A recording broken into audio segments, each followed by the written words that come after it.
अस्सलाम वालेकुम दोस्तों, मैं हूं जुल्किफ़ल ख़ान और आप देख रहे हैं बिन अकबर ट्रैवल्स का यूट्यूब चैनल। दोस्तों, एक इम्पॉर्टेंट अपडेट है यूएई की टिकट्स के हवाले से। आप सबको पता है कि जिन दोस्तों के विज़िट वीज़े आए हुए हैं या वर्क वीज़े आए हुए हैं, दुबई का टिकट्स बहुत महंगे मिल रहे हैं। चाहे आप शारजा जाएँ, अबू धाबी जाएँ, एलैन जाएँ, या फिर स्पेशल फ़्लाइट्स स्टार्ट हुई थी रासल खैमा के लिए, वो भी टिकट्स महंगे हो गए। फुजेरा के लिए डायरेक्ट फ़्लाइट स्टार्ट हुई थी पीआईए की और एयरब्लू की, उनके टिकट्स भी महंगे हो गए।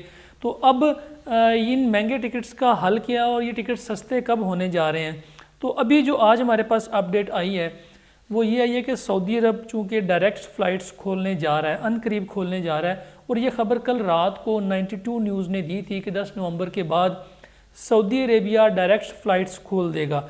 इस खबर में अभी इतनी सच्चाई थी या नहीं थी, उसका इम्पैक्ट क्या हुआ? इसका इम्पैक्ट ये हुआ कि ट्रैवल एजेंट्स ने 15 नवंबर से लेकर 30 नवंबर तक जो फ़्लाइट्स थी, डायरेक्ट फ़्लाइट्स पाकिस्तान से जद्दा, रियाज और दमाम वगैरह की, वो बुक करनी स्टार्ट कर दी। यानी कि इकट्ठे ग्रुप्स उठाने शुरू कर दिए। उस ग्रुप्स उठाने की वजह से एकदम एक हवा चली कि शायद सऊदी अरब की डायरेक्ट फ़्लाइट्स ओपन हो रही हैं। तो जो लोग वाया दुबई सऊदी अरब जा रहे थे, जैसे कुछ दोस्त 9 तारीख को जाएंगे, कुछ 10 को जाएंगे, कुछ 11 को जाएंगे, ये लोग 14 दिन सऊदी अरब में स्टे करने के बाद फिर ये दुबई में स्टे करने के बाद फिर सऊदी अरब में एंटर होंगे। यानी कि अपना क्वारंटाइन टाइम जो है वो दुबई में पूरा करके तो फिर सऊदी अरब में जाएंगे। लेकिन जब बहुत बेशतर लोगों को पता ये चला कि डायरेक्ट फ़्लाइट्स ओपन होने जा रही हैं, तो उन्होंने अपने टिकट्स जो अभी कंफर्म नहीं हुए थे, जिनके टिकट्स बुकिंग में थे या जिन्होंने बुकिंग करवाई हुई थी वो टिकट कंफर्म नहीं करवाए हुए, तो उन्होंने अपने टिकट कैंसिल करने शुरू कर दिए हैं 15 नवंबर के बाद। इन सारे प्रोसीजर के बाद, डायरेक्ट फ़्लाइट्स की अफवाह फैलने के बाद और ये वाले टिकट्स कैंसिल होने के बाद 15 नवंबर के बाद कुछ टिकट्स जो हैं वो सिस्टम में उनके रेट्स नीचे आ गए।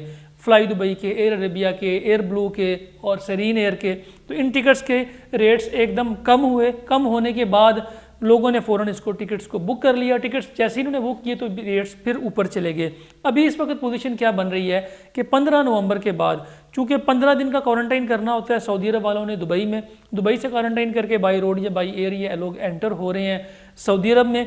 तो 15 नवंबर के बाद चूँकि इनको दुबई के अंदर क्वारंटाइन करने का फ़ायदा नहीं है, इनके 15 दिन पूरे नहीं होते, तो 15 नवंबर के बाद जो दुबई की टिकट्स हैं, स्पेशली दुबई, अबू धाबी और अलैन, शारजा वगैरह की, इन टिकट्स के रेट कम होने शुरू हो जाएंगे। और ये आहिस्ता आहिस्ता कम होते होते दिसंबर के अंदर जाके ये बिल्कुल अपनी पोजीशन में आ जाएंगे, 55 से 60 हज़ार या 70 हज़ार की रेंज में आ जाएंगे। अभी अगर इस वक्त आप टिकट चेक करें 20 नवंबर का, 25 नवंबर का, 30 नवंबर का, या आप दिसंबर स्टार्ट का भी टिकट चेक करेंगे तो इनके रेट्स बहुत ज़्यादा हाई हैं, क्योंकि डिमांड्स बहुत हाई है। जब डिमांड हाई होती है तो एयरलाइंस जो अपनी लोअर क्लासेस हैं उनको बंद कर देती है, सिर्फ हायर क्लासेस सेल करती है, क्योंकि लोग खरीद रहे होते हैं, इसलिए वो हायर क्लास सेल कर देती है। जब डिमांड कम हो जाती है तो फिर एयरलाइंस अपनी लोअर क्लास भी ओपन करनी स्टार्ट कर देती हैं, फिर वो ऊपर से नीचे की तरफ रेट आना शुरू हो जाता है। तो हमें उम्मीद है कि 15 नवंबर के बाद जब ये सऊदी अरब का जो लोग इस वक्त दुबई में एंटर हो रहे हैं 10 तारीख को, 11 को, 12 को, 13 को, 14 को, इसी तरह 15 तारीख को जब ये लोग एंटर हो जाएंगे, 15 के बाद फिर लोग ये एंटर नहीं होंगे,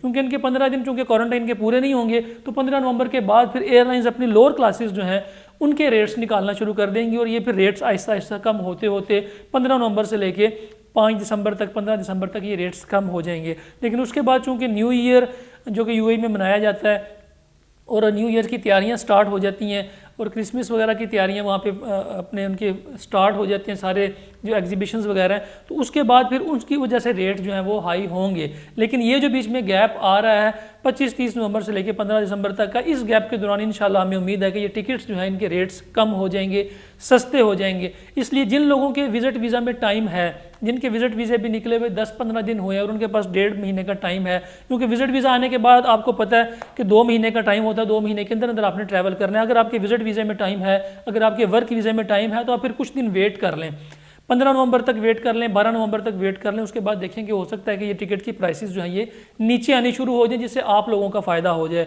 हम ट्रैवल एजेंट तो यही चाहते हैं कि टिकट सस्ता हो तो ज़्यादा लोग खरीदें, टिकट महंगा होता है तो कम लोग खरीदते हैं। ट्रैवल एजेंट का फ़ायदा वही 1000-2000 ही होता है, लेकिन अगर टिकट सस्ता होगा तो ज़्यादा टिकट सेल होंगे तो हमारा फ़ायदा होगा। तो ट्रैवल एजेंट्स की तो कोशिश ये होती है कि टिकट्स के रेट्स जितने कम होंगे उतने पैसेंजर्स की तादाद बढ़ेगी, ज़्यादा लोग ट्रैवल करेंगे। जितना रेट्स हाई होंगे, महंगे होंगे, उतना ही पैसेंजर्स की तादाद कम होगी, मार्जिन भी कम होगा। तो इसलिए सारे ट्रैवल एजेंट्स तो यही दुआ करते हैं कि जी टिकट्स के रेट कम से कम हो ताकि ज़्यादा लोग ट्रैवल कर सकें। तो मैं भी उम्मीद यही कर रहा हूँ कि आने वाले वक्त में इंशाल्लाह जो दुबई के टिकट्स हैं ये सस्ते होने वाले हैं और जो बैन सिटीज़ हैं ये भी ओपन होने वाले हैं। दुबई का जो सिस्टम एकदम क्रैश हुआ था, जो विज़िट वीज़े कैंसिल हो गए थे, उनकी भी हो सकता है कोई अच्छी अपडेट आ जाए और आने वाले वक्त में इंशाल्लाह दुबई भी अपना प्रॉपर काम जो है वो स्टार्ट कर देगा, नॉर्मल रूटीन में काम स्टार्ट हो जाएगा। अब तक के लिए इतना ही। अपना और अपने साथ रहने वालों का ख़ास ख्याल रखिएगा, अपने इस चैनल का भी। मुझे दें इजाज़त। अल्लाह हाफिज़।